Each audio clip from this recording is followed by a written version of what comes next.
लगभग 17 लाख आए, लेकिन इन्होंने साढ़े 21 लाख जोड़े।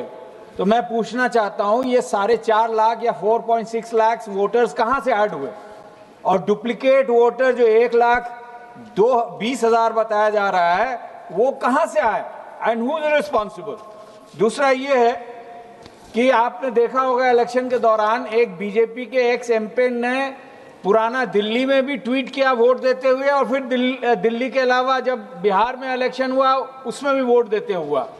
तो इस तरह की अगर एसआईआर की रहेगी तब फिर तो इलेक्शन का कोई मतलब ही नहीं हुआ।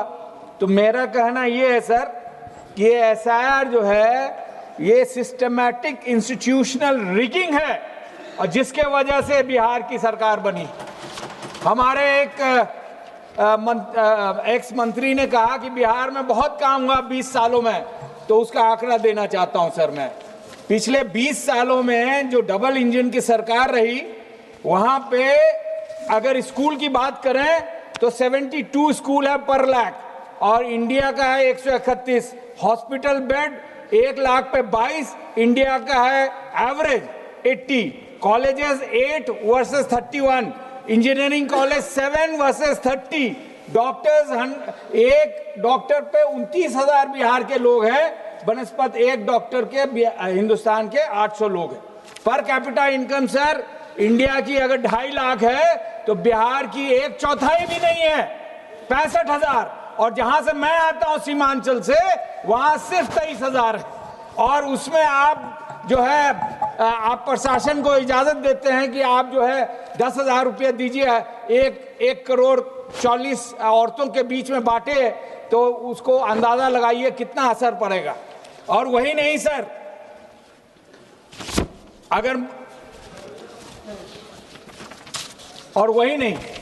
और क्यों ये एसआईआर हुआ, मैं उसकी हिस्ट्री बताता हूं।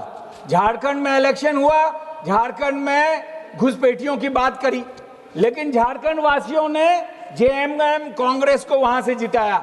लेकिन बिहार में जब देखा कि ऐसे घुसपैठिया बोलने ही से नहीं होगा, तो वहां पे ये एसआईआर करा गया सर। और दिन दहाड़े पब्लिक में, खास करके सीमांचल, हम लोगों को घुसपैठिया बांग्लादेशी कहा गया। और जब सरकारी रिपोर्ट आया तो एक भी इन्फिल्ट्रेटर नहीं आया।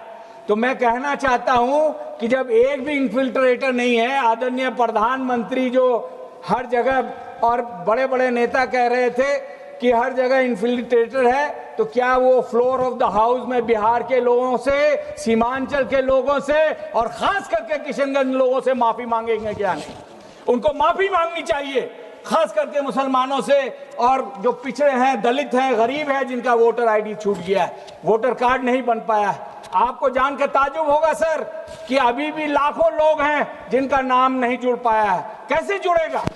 13 करोड़ की आबादी में 3 करोड़ लोग अपने परिवार को पालने के लिए दूसरे राज्यों में खट रहे हैं। और जब बिहार के लोग आदरणीय होम मिनिस्टर से पूछते हैं कि यहाँ फैक्ट्री चाहिए, तो उसको बताया जाता है कि आपके पास जमीन नहीं है। लेकिन उसके कुछ ही दिन पहले 1050 एकड़ जमीन उनको 1 रुपया प्रति एकड़ के दर पे 1 साल के दर पे दिया गया। तो क्या ये बिहारियों के साथ इंसाफ है? जब राहुल गांधी जी ने एसआईआर के खिलाफ जो निकाला था यात्रा, तो लोगों ने जुड़ के उनसे मिला, उनसे उम्मीद बढ़ी। लेकिन जब पता चला कि एक माहौल बन गया है इनको जिताने का, कांग्रेस और आरजेडी को, तो वहां पे इन लोगों ने गबन किया। मैं एक आंकड़ा और देना चाहता हूं सर। मैं बिहार के इलेक्शन का 2 बहुत महत्वपूर्ण इलेक्शन हुए सर।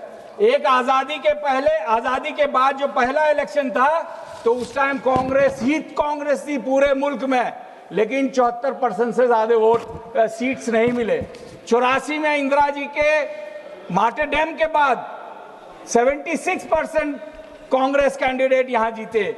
लेकिन अभी 25 का आप इलेक्शन का आंकड़ा देखेंगे तो बीजेपी को 89% सीट मिले, जदयू को 84% सीट मिले, और एक और गठबंधन के उनके पार्टी के साथी है उनको 83% सीट्स मिले। क्या ये मुमकिन है कि बिहार में 20 साल में जो डबल इंजन की सरकार बीजेपी जदयू की जो हर मामले में बिहार को सबसे पीछे रखा है, वो कभी हो सकता है? सर, पार्लियामेंट में पिछले 3 साल से मैं जब भी आता जाता हूं सर, तो हमारे अच्छे रिश्ते हैं, जितने भी कर्मचारी हैं, जितने भी पुलिस फोर्सेस हैं, तो वो कहते हैं कि भैया एएमयू का क्या हुआ।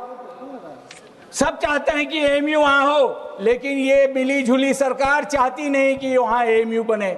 आपको लगता है वो लोग वोट देंगे इस सरकार को? कतई नहीं। और एक बात कहते हैं, जब से मध्य प्रदेश छत्तीसगढ़ इलेक्शन का रिजल्ट आया तो लोग कहते हैं भैया अगर एजिटेशन करना है तो ईवीएम हटाने का एजिटेशन कीजिए, नहीं तो इनको हराना मुमकिन नहीं है, क्योंकि ये वोट चोरी करके सरकार बनाते हैं।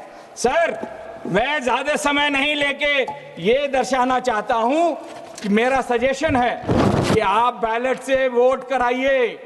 और सर 5-6 जगह इलेक्शन है सर, आप आसाम से हैं, मैं चाहता हूं कि कम से कम आसान से शुरुआत कराइए, उसके अलावा मॉडल कोड ऑफ कंडक्ट कराइए। अगर कोई भी रिलीजियस टोन का इस्तेमाल करे उसको बर्खास्त करिए। Revert back to the old system of appointing chief justice, chief election commissioner, immunity given to chief election commissioner through election commission act 2023 should be done away with.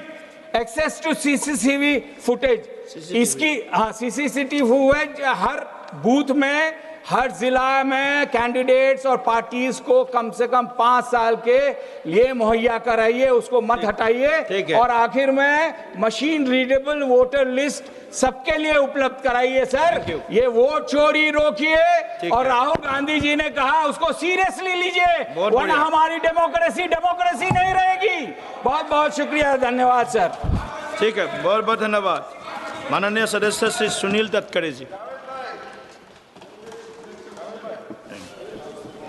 देशाला स्वातंत्र्य मिळाल्याच्या नंतर भारतरत्न डॉक्टर बाबासाहेब आंबेडकरांनी या देशाला सशक्त लोकशाहीचा पाया संविधानाच्या माध्यमातून दिला।